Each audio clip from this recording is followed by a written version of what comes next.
Yun po nangyari. Ito ang katotohanan eh. Napaikot tayo eh. And even our system, which is partly owned by the Lenovo because sila ay partner in accordance with their website, at ang may-ari nun po ay Chinese, and that was established in Beijing, Mr. Chairman, kung ang Homeland Security, United States na pasok nila, tayo pa kaya? Pinanganak sa isang malayong barangay. Pangalawa, ang nagpaanak, kumadrona. Pangatlo, nag-avail ng late registration, a minimum of at least 10 years. 10 to, like this Alice Guo, she availed of the late registration 17 years after sa farm. Diba? And we all know that. Diba? So this is quite, this is in fact ridiculous, no? Na halos pare-pare, 90% na nag-avail niya na Chinese. Yun lang ang modus. Yun ang kanilang justification. Pinanganak ng kamadrona, hindi sa ospital pinanganak. Sa farm lagi pinapanganak. And we have found out, Mr. Chairman, along with our questioning in the last hearing, that the PSA have contracted a private company in the name of Unisys. Actually, ngayon lang po natin nalaman no last hearing that ang PSA contracted a PPP project with a Unisys Corporation. Am I right, PSA? Yes, sir. Correct, di ba? At itong contract natin sa Unisys, nasa phase 2 na po tayo, correct? Yes po. At magkano yung first phase 1 natin na inubos na pera ng ano? Actually, kung public-private partnership siya, Ma'am Marisa, so basically, kung public-private partnership siya, ang unang gumagastos dito yung private, correct? Yes, sir. How much was spent for the phase 1? For the phase 1, sorry, I have to get it, sir. But for the phase 2, we have 1.59 yung phase 2. I'm 1.5 asking billion. for the phase 1. How much was the phase 1? We'll check mo na. Yeah. Ito mga pupunta kayo dito, hindi kayo handa. PSA. Sorry po. You know the phase 2 is 1 billion and 59 million. 590 million. 1.5. Magkano yung phase 1? The phase 1 kasi, sir, is a build, operate, transfer. Oh, so it's a different scheme? BOT? Under PPP pa rin po siya. PPP pa rin siya, pero build, Yeah. operate, transfer. Yeah. For how many years? 13 years. From the original contract, sir, was 10 years, and it was extended because we had to have a bidding, the bidding process for the phase 2. So you contracted Unisys. Did you undergo a due diligence Yes, before sir. accepting yung sa bidding process ng Unisys? The bidding process goes through the PPP, Your Honor, for the phase 1, and also for the phase 2, there's an open bidding conducted. Are you aware of the problem that have been encountered by the Unisys in the United States, the Department of Homeland Security? No, Are you sir. aware No. of it? No, sir. You are not aware of it. Yung problema ng Unisys sa FBI na kung saan they have contracted the Unisys Corporation sa Department of Homeland Security, which was discussed in the committee of the Congress of the United States, wherein they were accused of criminal fraud. And if I may read, Mr. Chairman, in 2006, Washington Post reported that the FBI was investigating Unisys for alleged cybersecurity lapses under the company's contract with the United States Department of Homeland Security. A number of security lapses supposedly occurred during the contract, including incidents in which data was transmitted to Chinese servers. Are you not aware of this? That this Unisys already encountered so much problems. Meron pa ako isang kaso sa kanila. Unisys also. And you contacted and contracted with this Unisys Corporation. 150 computers, according to FBI, were transferred to the Chinese government. All the data of the Department of Homeland Security. Are you not aware of this? We have no knowledge about it. Yun. Yun ang problema natin. Hindi tayo nag-due diligence. Ang problem, Mr. Chairman, dito po sa 1.7 billion contract ng Department of Homeland Security, yung kanilang 150 computer were traced to a Chinese language website for hackers. And this stealing of data and sending it to Chinese site, all the while that Unisys was certifying to the government that its network was secured. So kung Department of Homeland Security, ang kanilang mga data ay nanakaw ng Chinese government, what more?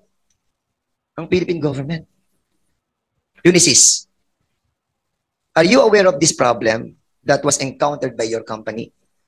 Good morning, Mr. Chair. Yes. So I'm not aware about that. You are not aware. You are from the Unisys, I am from Unisys Managed Services Corporation. He's the president. and you are the president. Yes. Hindi mo alam itong naging problema ng korporasyon ninyo? Nope, I'm not aware. And you are not aware also of the Washington Post na pinag-inimbestigahan sa committee ng Department of Homeland Security ni Representative certain Jim Lunchbin, I think from Illinois, that ang contractor ng Homeland Security na Unisys accused of overbilling their customers. And in accordance with your Glassdoor salaries of the Unisys in the Philippines, meron dito IT service desk analyst na kumikita o sinusweldohan nyo ng 324,000 to 420,000. Is this correct? President ng Unisys. I am not Website nyo to, brother. Ha? Yeah. Babanggitin ko isa-isa. Okay. If I may, Congressman Fernandez, the issue is equally as important as the issue that we're tackling today. This is about drugs. And that issue, as I stated, is equally important. Maybe may I ask your indulgence that we just tackle this in the other matters. I will abbreviate, Mr. Chairman. Please, okay. Para po the... You're given okay. that. Abbreviate ko na lang, Mr. Chairman. The reason why I'm trying to explore this issue is because yung Unisys po, Mr. Chairman, I was about to go there. During that time, they were accused by the Department of Homeland Security of having a criminal fraud and transferring all the data to the Chinese government. Documented to. And now, nasa taon po tayo ng 2024. Kasi, ang Unisys po is in partnership with Lenovo. Are you aware of this, that you are in partnership with Lenovo? Ang Unisys? Tatapusin ko na po ito, Mr. Chairman. Because, Please wrap up, and the reason why I'm trying to tell this, Mr. Chairman, that the Unisys is in partnership with Lenovo because Lenovo is a Chinese computer company. At yun ang ginagamit po ng ating digitalization, yung ating automation by the PSA. At kung ang ginagamit natin pong mga infrastructure, hardware, software, is under Lenovo, which is in partnership with Unisys, Mr. Chairman, all our data, hindi na tayo makakapag-complain. Nasa kanila na lahat. The millions of data of me, you, and everybody in here were already been gathered by the Chinese government. And that's the reason why I'm asking the PSA, bakit hindi natin alam to? Dito tayo na-compromise, Mr. Chairman, not only with the local civil registrar, na kung saan ay na-abbreviate din po nila yung procedure on the late registration. Because they have issued a memorandum circular na kung saan binabanggit, Mr. Chairman, napakadali na po ng pagkuha ng late registration. If I may, Mr. Chairman, no? Siguro, ano ko na lang po mamaya, explore ko na lang. But, ang issue po natin dito sa PSA, 5 na lang po ang requirements. How many requirements do we have, PSA, doon sa late registration? Under AO number 1, series of 1993, minimum requirements of 5. But in the JMC guidelines issued in 2021 with the DILG, we added additional requirements, Your Honor. And recently, we have already provided the additional guidelines for the delayed registration through Memorandum Circular 2024-17. This was published on June 12. So, ang effectivity po nito ay June 12. And we have additional mandatory requirements to make sure that the identity of the person pagka nagpa-delayed registration. The reason why I'm asking this, Mr. Chairman, no, kasi nakita po natin that the foreigners, especially yung mga Chinese foreigners, ang ginagamit po nila ay yung late registration and yung bibigay po nila ng data sa system natin that is being owned by Lenovo in partnership with the Unisys. In other words, Mr. Chairman, nakaka-access sila directly. Kaya nga, nung nakaraang hearing tayo, nagtataka tayo, bakit sa LCR, wala naman silang pinorward sa PSA, pero ang PSA nakapag-issue. So in other words, sa level pa lamang ng PSA, nakikita natin that namamanipulate na po nila yung pagbibigay ng tinatawag nating certificate para magamit nila sa pag-issue ng passport. Thereby, nagiging Pilipino na sila at pag Pilipino na sila, nakakabili na sila ng property.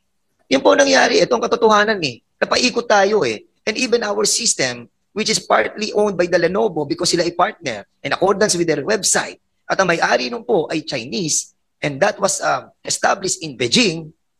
Eh, Mr. Chairman, kung ang Homeland Security, United States na pasok nila, tayo pa kaya? Di po ba? Kaya tinatanong ko, Mr. Chairman, and I'm really shocked as well because this Memorandum Circular number 2023 ng 2006, basahin po ninyo. The reason for the late registration, ang sinasabi po dito,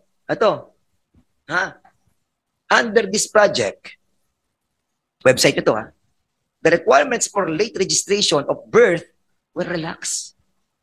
Nirelax nila yung mga requirements ng birth certificate for the tinatawag natin birth registration assistance project. Marisa, bakit na-relax ang mga requirements sa late registration? Yung tinatawag nating BRAP. Okay.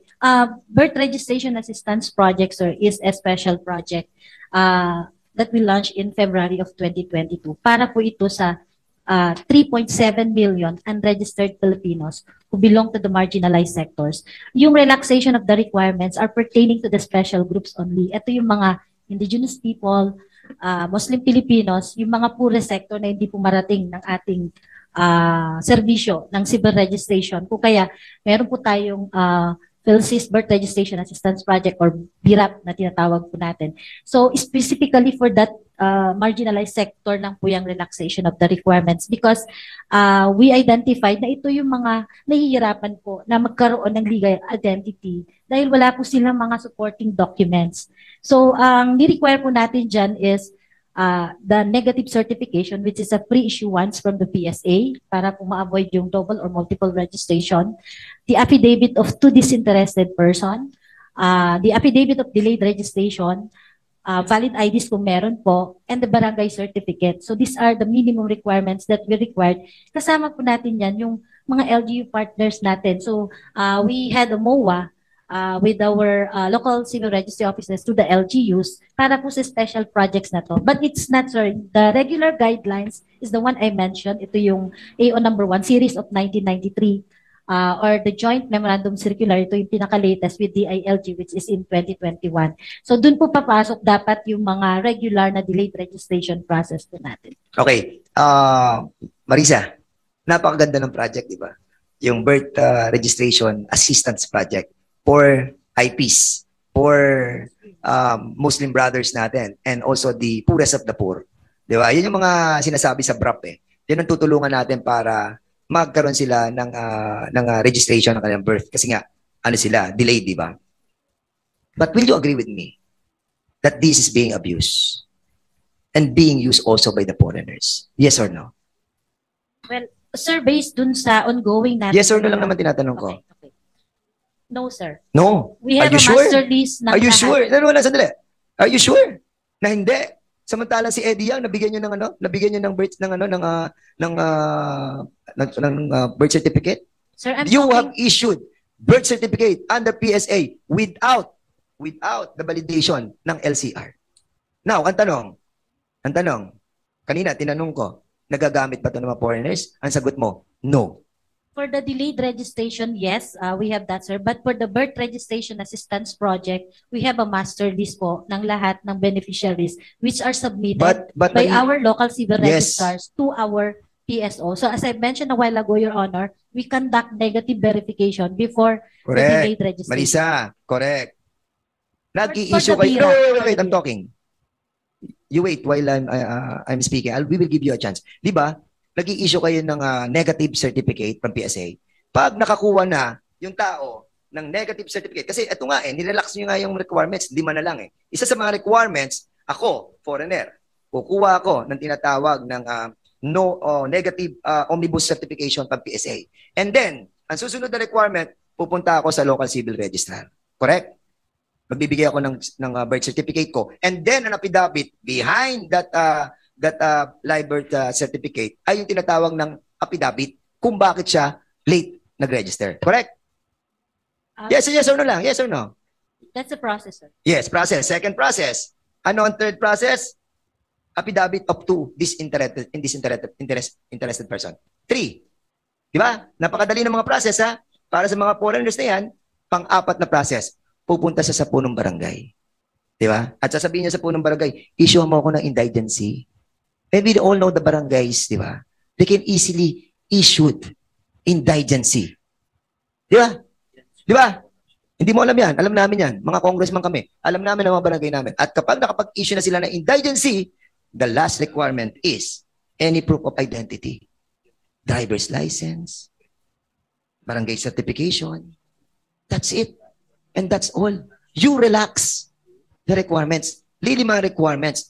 The project is so good for IPs, Muslim sectors, and other poorest of the poor. But this is being abused by the foreigners. Kaya marami tayo nakapag-own ng property. Kaya sila nagkaroon ng mga passport Because they issued this Nakapag-issue sa PSA because nag-issue kayo ng negative certification. At pag-issue nyo, wala silang kopya sa PSA, pupunta sila sa LCR. Di ba? Ay attach na nila affidavit nila ng late registration. And then, 2 affidavit ng uninterested person. And then, indigency. And then, ID lang. So, Chairman, yun po nakikita natin problema dito. Because we have established that nakakapag-issue ang PSA even without all the necessary requirements coming from the LCR. And if that is happening, Mr. Chairman, isa pa lang yung nakita natin. Pero maraming nakabili ng mga lupa ng mga foreigners. Kaya dito, Mr. Chairman, I don't want to explore because ang dami talagang problema ng Unisys na kanilang kinontrata. Aside from they have partners in the Chinese companies, ito pong proseso nila na nirelax nila ang requirement ng late registration. And that's the reason why nagkaroon po tayo ng mga passport sa mga foreigners. Thank you, Congressman Fernandez. That was a very good observation and we will get to that at the appropriate time. In the meantime, dito muna tayo mag-focus sa Mr. Chair, yes, Congressman Ako. may I request PSA to submit to us a copy of their contract with Unisys so that we can conduct a study, what are their obligations and other parts of the agreement. We have already submitted last night, sir, The contract. the contract, the concession agreement. Yes, you have submitted it already. Thank you. Yes, sir. Okay, thank you, Congressman Akop. Moving forward, for the information of the honorable members, the PSA has created a technical working group. Correct me if I'm wrong, PSA. So Yes, you have sir. already created a technical working group as a result of our previous committee hearings in this committee. And because of this, they came out with a new guidelines as to the late registration implementation, correct? Yes, sir. Kasi nakakatawa nga naman na karamihan ng nag-a-avail nung late registration, LCR lang, o hindi kaya, iba wala pang endorsement from LCR, PSA issues directly an endorsement, kaya nagkakaroon sila ng birth certificate. At karamihan dun sa birth certificate, nakasulat pinanganak sa isang malayong barangay. Pangalawa, ang nagpaanak, kumadrona. Pangatlo, nag-avail ng late registration, a minimum of at least 10 years. 10 to, like this Alice Guo, she availed of the late registration 17 years after sa farm. Diba? And we all know that. Diba? So this is quite, this is in fact ridiculous, no? Na halos pare-pare, 90% na nag-avail niya na Chinese. Yun lang ang modus. Yun ang kanilang justification. Pinanganak ng kamadrona, hindi sa ospital pinanganak. Sa farm lagi pinapanganak. Sa malayong lugar. So now that the TWG created by PSA as a result of our committee hearings has now made it difficult for anyone to avail of the late registration policy. Mr. Chair. Because of this, nakita natin na hindi na ganun kadali for the Chinese citizens na maka-avail nito. But another issue that was raised by Congressman Dan Fernandez dun sa Lenovo, Unisys, PSA engagement. No? Apparently, what Congressman Dan Fernandez is saying is that there could be some sort of a collusion, no, perpetuated by the Chinese company Lenovo and some PSA employees to justify or to issue a birth certificate to anyone who wishes to avail of the late registration policy. So, quickly lang, Chairman. Quickly lang.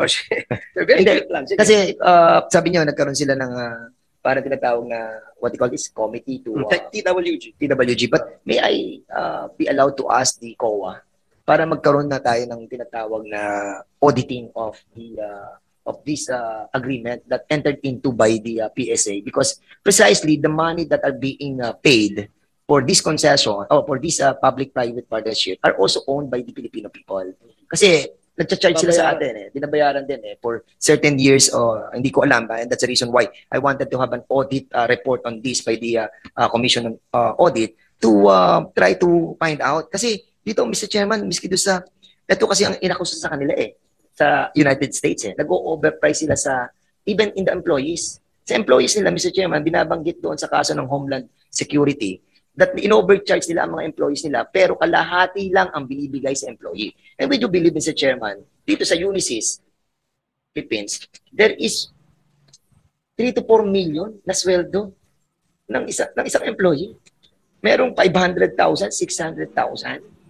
So, binobloat nila yung sweldo ng mga employees, and these are being kept by the company itself, which in accordance with the investigation of the Congress of the United States. I think, Mr. Chairman, it's high time for us to include the Commission on Audit to find out 2,000 ang tao ng Unisys. Am I correct? 2,000, meron kayong building na pinagawa at 2,000 ang tao ninyo?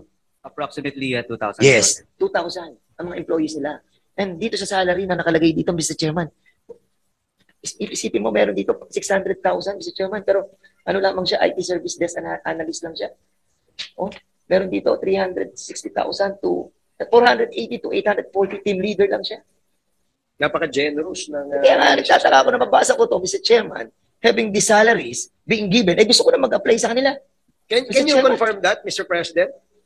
Mr. Chairman, ito, site lead. Alam mo kung magkano sweldo? 3 to 4 million. Ano yan? Site lead. Website nyo yan. Can you confirm that, please? What's his name? Mr. President, can you confirm Unisys. that these salaries If are... I may clarify, Your Honor, that information came from Glassdoor, and is that correct? Correct. For me to confirm, right? This is correct. Yep, No, and is that's that correct? If the the information salary came from for the Glassdoor. US. Yes. Can you kindly submit to us the salaries of these 2,000 employees? These are not employees of the PSA, These are employees of the Unisys. Okay. For this one, I would like to be clarified, Your Honor, that the contract that we have for PSA is under Unisys Managed Services Corporation. Yes. That is where we have these 2,000 heads Yes. as of the moment, and their salary is actually not that figure that you are stating. We can provide you the details, Your Honor. Please submit to us the true salaries of these 2,000 employees, because yun na nga sinasabi ko sa inyo kanina, merong FBI report sa inyo sa Unisys. Ayan ang contractor accused of overbilling the US citizens. At yung sobrang sinesweldo ng mga employees ay napapupunta sa company. Hindi ako nagsabi niyan, Yep. Washington Post yan. Yep. Saka yung US Congress. Yep. I acknowledge that, Your Honor, but would like to get to the specific on that. Detail. Submit to us. Thank you, Mr. Chair. Thank you, Congressman Fernandez. Umani naman ito ng iba't ibang reaksyon mula sa ating mga netizens. Ayon kay Arnaldo Conjuste, PSA resign na kayo. Marami pang mas qualified na Filipino citizens pampalit sa inyo. Pahayag naman ni Renong Aider, dapat papanagutin ang PSA sa kanilang malaking katiwalian, tanggalin lahat ng nasa PSA at registration. At ito naman ang saloobin mula sa ating kababayan na si June Dabs. Patunay na hindi nila ginagawa ang mga trabaho nila, naghihintay lang sila ng sweldo at lagay. Mga kababayan, feel free to comment below para maglabas ng saloobin sa balitang ito.